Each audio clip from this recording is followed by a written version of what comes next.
Você já teve a sensação de que o time de manutenção vive apagando incêndio? Tudo é para ontem, tudo é emergencial e parece que nunca sobra tempo para fazer as coisas direito? Pois é, a maioria das vezes o problema não está na equipe, está na falta de planejamento sólido. Hoje, no nosso segundo episódio da nossa série Desvendando o PCM, eu vou te mostrar como se planeja a manutenção de forma estruturada, passo a passo, e por que esse processo muda completamente o jogo dentro do seu processo de manutenção. Vem comigo!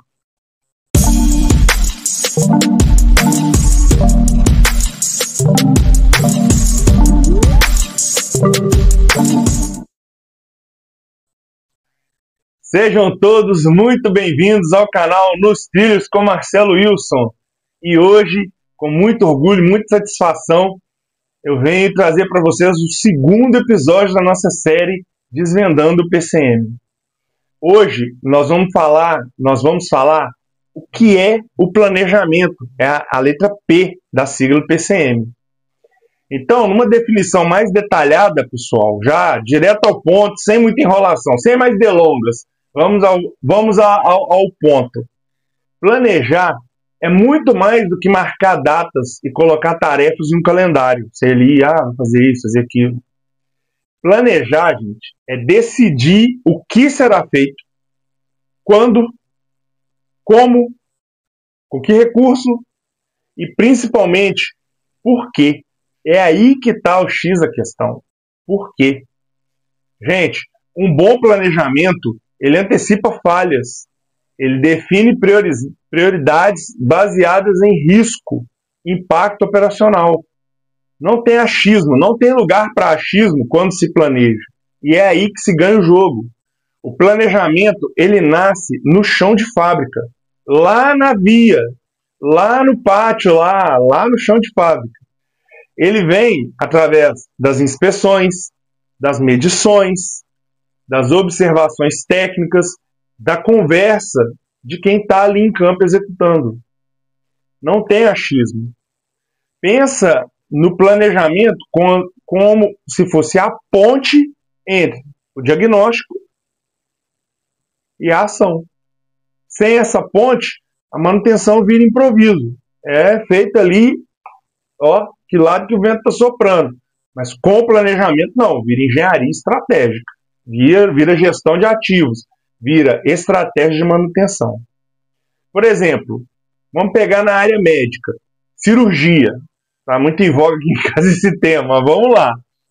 O médico, ele não vai pôr nenhum paciente numa mesa cirúrgica de forma planejada, sem pedir antes exames, sem fazer testes, sem fazer consultas, observações, inclusive, dependendo do caso, pegar até opinião com outros profissionais. Agora, em emergência, ele vai lá, já sabe que tem um problema ali, uma emergência, ele vai fazer. Mas, para fazer a cirurgia, ele tem que definir a equipe médica, a equipe de instrumentação, tem que definir os instrumentos que ele vai usar, ele pede os exames, como eu falei, então é tudo definido. Na ferrovia, nas operações de manutenção, o PCM faz a mesma coisa com cada intervenção. E quanto mais detalhado for esse planejamento, mais assertivo ele é. E falando de planejamento, quais seriam as etapas desse processo? Vamos começar pelo começo. Primeiro, o levantamento técnico. São as inspeções visuais, as inspeções instrumentadas, os registros fotográficos, os relatos de ocorrência, o histórico.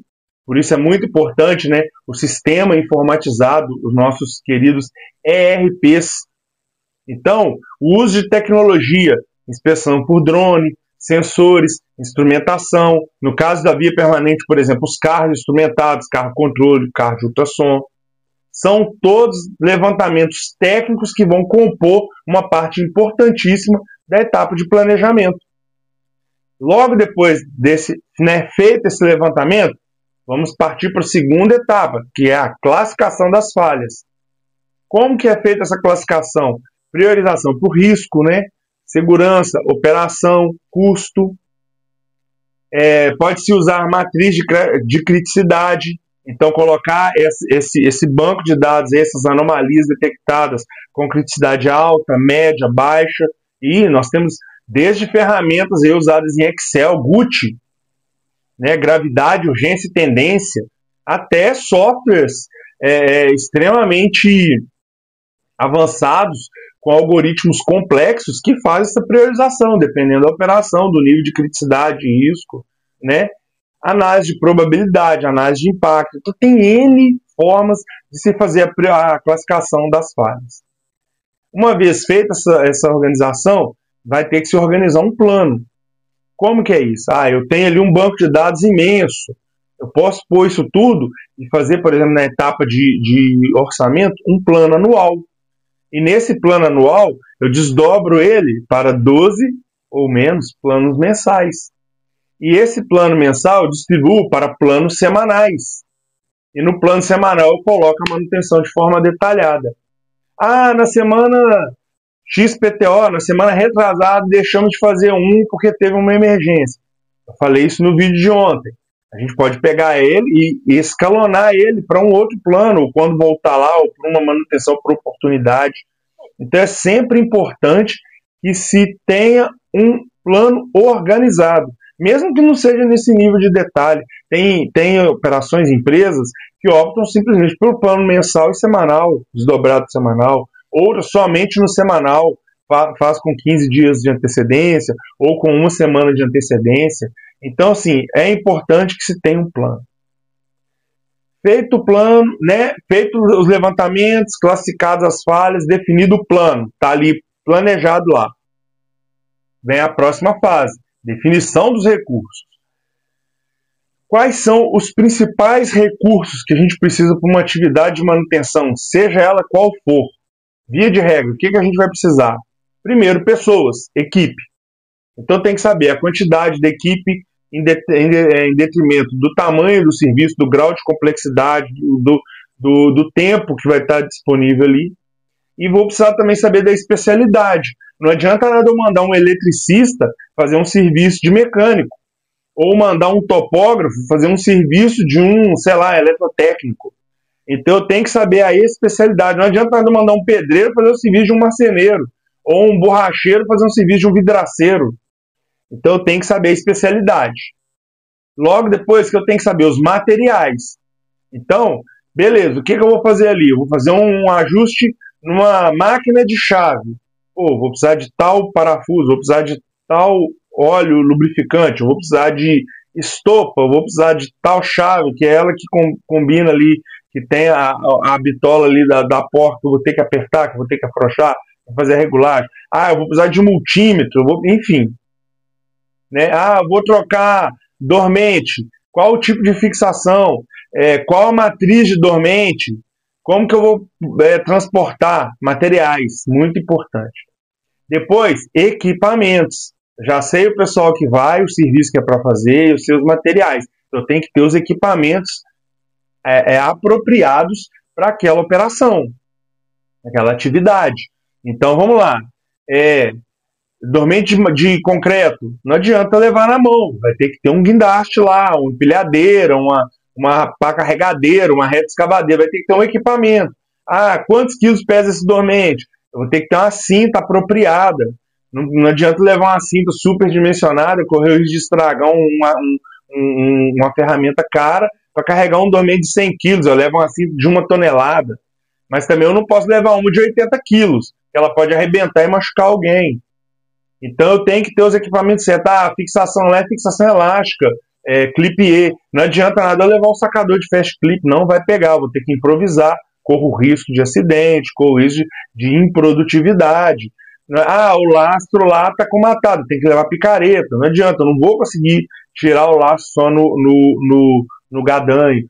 Eu preciso de uma mini reta escavadeira lá para ajudar, enfim, eu tenho que saber os equipamentos. E por último, né, entre esses 4 recursos que a gente precisa aí, básicos, né, os mais básicos, a gente fala do tempo.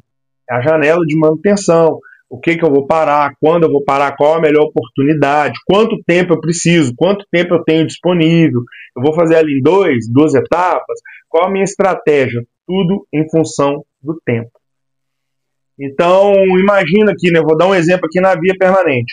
Eu tenho um AMV que foi detectado uma trinca na parte inferior do jacaré ali, o cruzamento. Sem o planejamento, dependendo do grau de gravidade, eu vou ter que parar o tráfego, aquilo vai gerar prejuízo de tempo para os usuários, desgaste da imagem da companhia e atraso, recurso, né, prejuízo. Com o planejamento, não. Com o planejamento eu vou fazer à noite, eu vou lá no domingo ou no sábado, que o intervalo, o fluxo é menor, eu vou avisar os órgãos governamentais, a agência reguladora, eu vou avisar a prefeitura, eu vou pôr cartazes na estação avisando, eu vou fazer o planejamento do meu frete, se for de carga ali, eu vou traçar uma rota alternativa, fazer um desvio, né? Ou ali, já que é num pátio, como é que eu vou fazer? Então, eu vou conseguir trabalhar e fazer aquilo no momento apropriado. Ah, o jacaré é 1:10. Não vai correr risco de eu jogar lá 1:8, ou 1:12, ou 1:16. Eu vou pôr o jacaré certo. Eu vou com a quantidade de pessoas, eu vou com os materiais certos, os equipamentos. Ou seja, eu vou fazer a minha troca ali no menor tempo possível, com o mínimo de impacto, com o máximo de eficiência.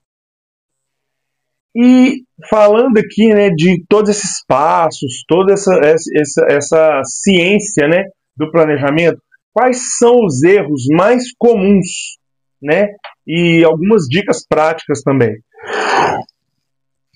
Peraí, gente. Quais são os erros mais comuns? Vamos lá. Primeiro, falta de histórico, né? Falta de dados que me dê o histórico atualizado. Então, assim, eu posso estar, se eu tenho o meu banco de dados desatualizado, eu posso estar agindo em defeitos, gastando um esforço para poder fazer um planejamento de uma coisa que já foi feita, porque o banco de dados não está atualizado. Eu posso ter uma falta de um material e só saber disso quando eu estiver planejando ou nos dias de executar, porque o meu banco de dados lá de material não foi dado baixo. Então, falta de histórico técnico. A atualização das ordens de serviço, baixa de material, qualidade dos equipamentos, se está em manutenção, se não está, mas principalmente o banco de dados. Executor deu baixo. Se isso não está atualizado, isso vai impactar o planejamento, vai atrapalhar todo o esquema ali. Planejar só do escritório. Se a pessoa não tem a validação do campo, o planejador, se ele não vai lá validar, se ele não, dependendo do tamanho da empresa, da natureza do negócio, não é o planejador que vai lá. Tem pessoas que vão fazer isso. Mas tem que alguém lá validar. Se não validar, tem chance de dar errado. E isso anda muito em linha com o item anterior, que é o banco de dados. Outro erro muito grande, ignorar restrições operacionais e os horários de pico. O planejador ele tem que andar em linha com a operação, ele tem que conversar com a operação. Por quê? Você vai planejar uma atividade ali na loucura ali, vamos lá, fazeção, doideira. Se não conversar com a operação, ele pode parar a operação no horário de pico, horário que o bicho pega, que a empresa fatura, horário que a demanda é grande. Então, assim, não pode. Tem que olhar, tem que entender a natureza, as restrições operacionais, tem que entender o melhor momento e, claro, casar com o impacto. Não pode deixar de dar impacto. Então, um olho no peixe, outro no gato sempre, né? E outra coisa também é subestimar o tempo de deslocamento, o tempo de execução das equipes. É muito comum planejadores inexperientes fazer o planejamento e ele pôr para as atividades um tempo menor do que realmente é necessário. Às vezes por falta de conhecimento, às vezes por falta de conhecimento, às vezes conhece da atividade, mas não conhece alguma particularidade ali do local, ou ele é novo na companhia, ou ele teria alguma condição climática ali que poderia atrapalhar, ou não contou com algum imprevisto no deslocamento até chegar no local. São desperdícios que fazem com que o processo atrase. E quais são as dicas de ouro, né, para evitar esses erros? Sempre validar o plano com quem executa. Sempre chamar o pessoal do campo para o jogo. Revisar o histórico antes de cada intervenção. Se fez lá, ou se está ficando alguma coisa para trás que pode fazer também. Aquela oportunidade que a gente vem falando.